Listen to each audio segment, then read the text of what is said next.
Di episode sebelumnya, setelah Wang Ling mengalahkan Liu Mei, dia memasuki makam Zuzaku lebih dalam dan sampai di ngarai dua gunung yang dipenuhi tetesan air. Wang Ling sungguh tidak menyangka merasakan keberadaan sebagian jiwa Limuan saat ini yang membuatnya terhenti. Wang Ling hendak menuju lokasi, tetapi dihalangi oleh tetesan air yang segera membentuk seorang wanita. Tetapi Wang Ling segera melesat melemparkan pedang surgawi, lalu jiwa asalnya juga keluar menyusul. Pedang surgawi menebus wanita itu sampai berteriak sedih dan runtuh menjadi tetesan air yang tak terhitung jumlahnya. Di saat itu juga, jiwa asal Wang Ling memasuki pecahan jiwa yang tak terhitung jumlahnya. Lalu Wang Ling berkata, "Segel." Batasan yang tak terhitung jumlahnya langsung menyegel pecahan jiwa yang tak terhitung. Setelah itu jiwa asal Wang Ling kembali ke tubuhnya dan menyerbu ke dalam gunung. Lalu melihat Muye, salah satu leluhur klan abadi terbengkalai yang mengejar Wang Ling sebelumnya. Saat ini Muye sedang memfokuskan diri menyegel seorang wanita yang terbentuk dari berbagai potongan jiwa. Dia berencana memurnikan jiwa tersebut karena tidak bisa membunuhnya, agar wanita itu tidak mengejar Muye lagi. Oleh sebab ini, dia terlambat dan baru saja menyadari keberadaan Wang Ling yang mendekat. Dia menunjuk ke depan, kekuatan tato dibebankan pada Wang Ling.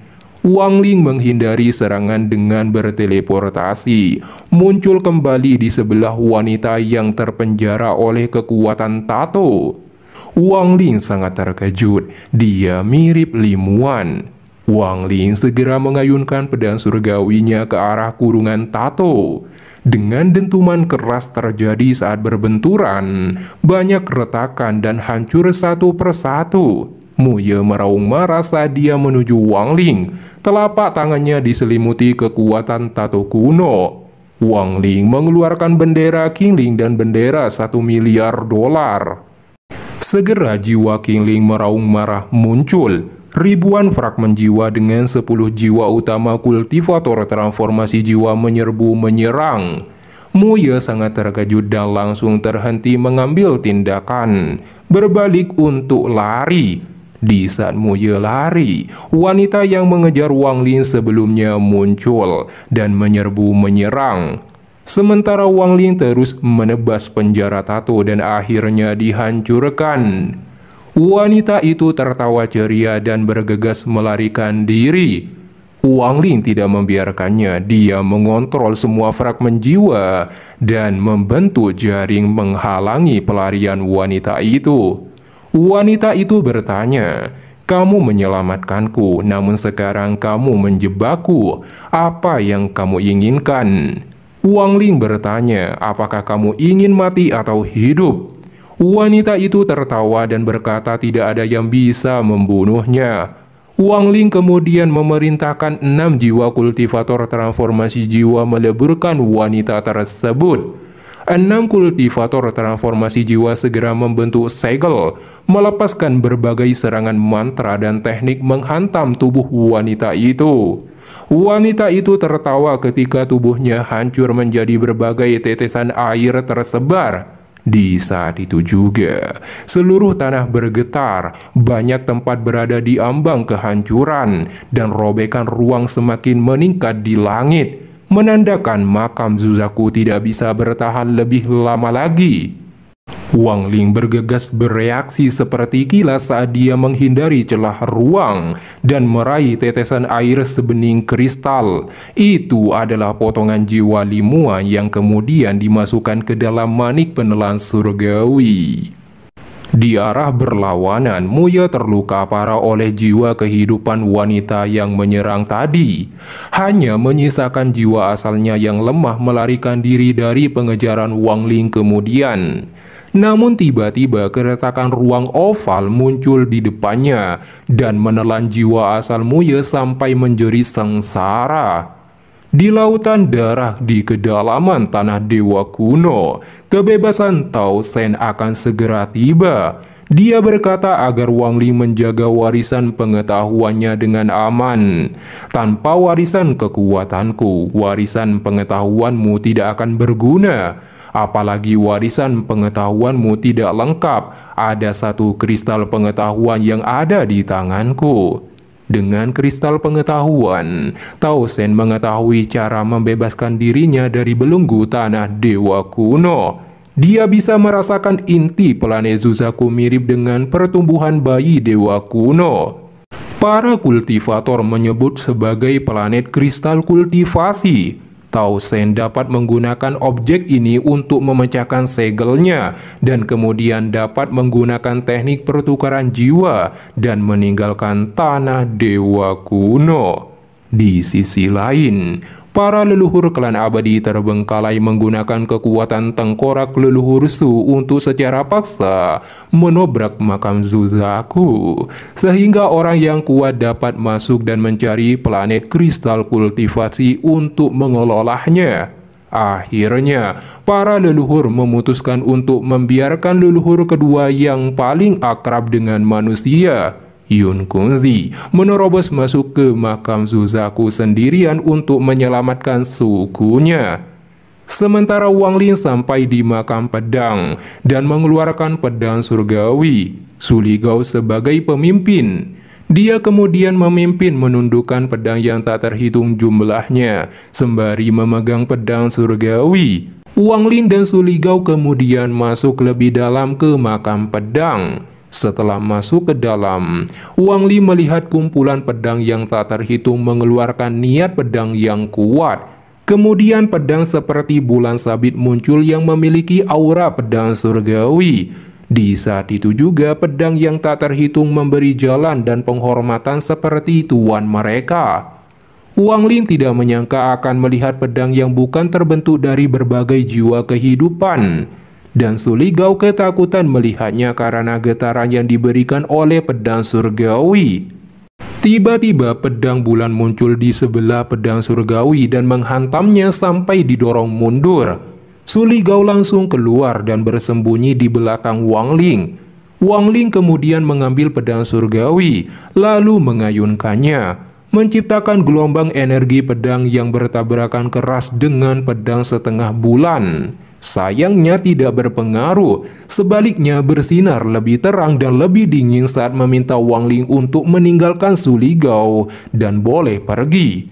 Setelah itu, bilah energi setengah bulan raksasa melesat ke Wang Ling. Menghadapi serangan ini, Wang Ling menggunakan pedang surgawi sebagai benteng. Ledakan keras terjadi saat berbenturan, sementara Wang Ling terpukul mundur dan melarikan diri memasuki makam Suzaku lebih dalam. Pedang bulan memimpin semua pedang yang tak terhitung mengejar Wang Ling. Jatuh dalam situasi ini, perasaan Wang Ling sangat senang, berasa kembali ke masa lalu.